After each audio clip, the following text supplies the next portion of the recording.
యేసు రక్తమే జయం పరిచర్య ప్రైజ్ ద లార్డ్. డిసెంబర్ 10వ తేదీ 2024. ఈరోజు దేవుని వాక్యము, ఇదిగో నేనొక నూతన క్రియ చేయుచున్నాను, ఇప్పుడే అది మొలచును, మీరు దానిని ఆలోచింపరా?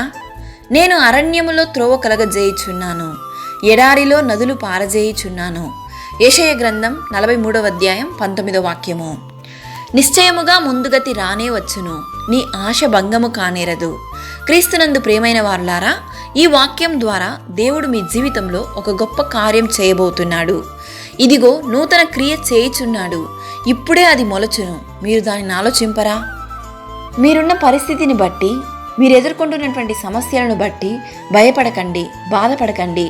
సర్వోన్నతుడైన దేవుడు, సర్వ సృష్టికర్త, మహాశక్తివంతుడైనటువంటి దేవుడు మీ పక్షంలో ఉన్నాడు గనుక మీరు దేని గురించి చింతించకండి.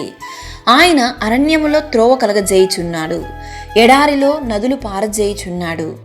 మీ జీవితంలో కూడా ఒక గొప్ప అద్భుత కార్యం చేయును. ఆమేన్. God bless you.